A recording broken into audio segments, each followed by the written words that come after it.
কেমন মনে হচ্ছে হামজা ফাহমিদুলদের ইনক্লুশনটা নিয়ে মানুষের আগ্রহটা বেশি, তারপরে আপনার এজ এ ফুটবলার কেমন মনে হচ্ছে ফুটবল টিমটাকে? না, বেসিক্যালি তো আসলে ম্যাচটা খুব ইম্পর্টেন্ট আর কি। আর সব থেকে বেশি ইম্পর্টেন্ট দেখেন এবারে ম্যাচটা আর একটু অন্যরকম। আমার কাছে মনে হয় যে হামজার ইনক্লুশনের পর থেকে প্রথম ম্যাচ আর কি।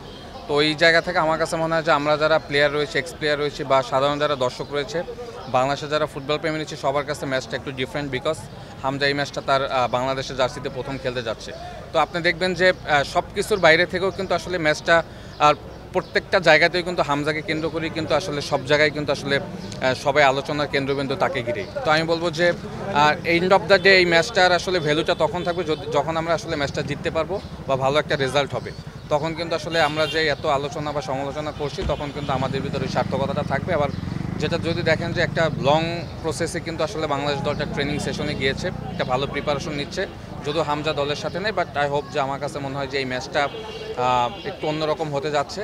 কারণ হাইপ যেভাবে তৈরি হয়েছে, আমার কাছে মনে হয় বাংলাদেশের প্লেয়াররা যদি সেটা রিয়ালাইজ করে এবং তারা যে ফ্যাসিলিটি সেই মুহূর্তে পাচ্ছে, তাদের দায়িত্বও কিন্তু আমার কাছে মনে হয় যে এখন সবার থেকে বেশি হয়ে গিয়েছে এবং তারা যদি তাদের প্রপার আর পারফরমেন্স মাঠে করতে পারে, আমার কাছে মনে হয় যে এই ম্যাচে যদি ব্যক্তিগতভাবে আমাকে কোশ্চেন করেন, আমি বলবো যে ইন্ডিয়ার থেকে বাংলাদেশ দল কিছুটা এগিয়ে থাকবে। এমনি ভাই, আপনি যে বললেন না যে হামজা যে একটু বেশি হাইপ হয়ে গেছে, আর আপনারা তো লেজেন্ডারি যারা আছেন, আপনি হোক, সালাউদ্দিন ভাই হোক, সালাম মুর্শিদ হোক, তারাও তো অনেক দিন খেলে গেছেন। তো তাদেরকে নিয়ে ওরকম আলোচনা নেই, কিন্তু একটা ম্যাচও খেলেন এখন পর্যন্ত, বা সে সুপারস্টার বা লেজেন্ডারি হয়ে গেছে। এটা কেমন দেখায় না? আপনার কাছে কি মনে হয়?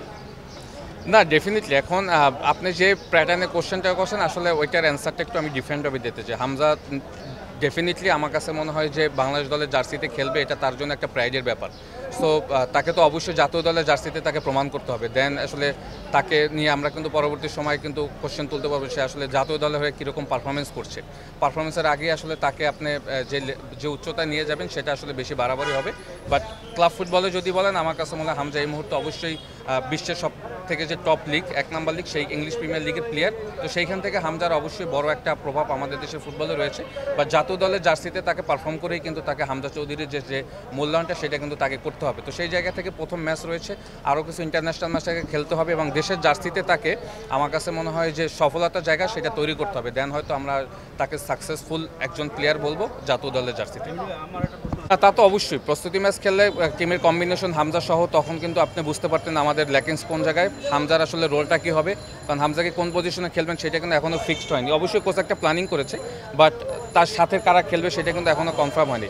অবশ্যই হামজা আসার পরে যদি একটা ফ্রেন্ডলি গেম আয়োজন করা যেত এবং সেটা যদি একটা কম্পিটিটিভ টিমের সাথে হতো, সেটা আমার কাছে মনে হয় যেটা ভালো। এবং একটা খুব গুরুত্বপূর্ণ বিষয় আপনি দেখবেন, আমরা যখন ফ্রেন্ডলি গেম আয়োজন করি সেটা আসলে কী বিবেচনা করে করি সেটা দেখার বিষয়। দেখবেন আমাদের গ্রুপে যারা রয়েছে তারা যে ম্যাচগুলি খেলছে তারা কিন্তু তাদের সমকক্ষ দলের সাথে, ইন্ডিয়া মালদ্বীপের সাথে খেলবে, আপনার আর হংকং ম্যাকাওয়ের সাথে খেলবে, আপনি দেখবেন সিঙ্গাপুর কিন্তু তারা নেপালের সাথে খেলবে, বাট আমরা কাকের সাথে খেলবো এটা কিন্তু এখন কিন্তু আমাদের নির্দিষ্ট না। সুতরাং আপনি যখন প্ল্যান করবেন তখন প্রস্তুতি ম্যাচের প্ল্যানটা কিন্তু আপনার ওরকমই থাকতে হবে যে আপনি আসলে কার সাথে খেলছেন, আপনার পরবর্তী ম্যাচ কার সাথে।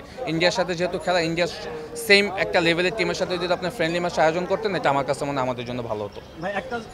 তো আসলে পরিবর্তনের কথা এই মুহূর্তে বলা যাবে না। হ্যাঁ, পরিবর্তন হবে তখন যখন আপনি 10টা-15টা ম্যাচ খেলবে, যখন বাংলাদেশ র্যাঙ্কিংয়ে আপ হবে, যখন আমরা আমাদের সাকসেস পাবো, সাব ফুটবল চ্যাম্পিয়ন হব, তখন হয়তো আমরা বলতে পারবো যে আমরা হামজার ইনক্লুশনের মাধ্যমে আমরা রেজাল্ট পাচ্ছি। বাট নট শিওর, এখনই এটা আসলে বলার সময় আসেনি।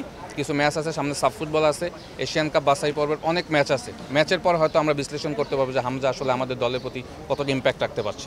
ঠিক আছে, ওকে, থ্যাংক ইউ।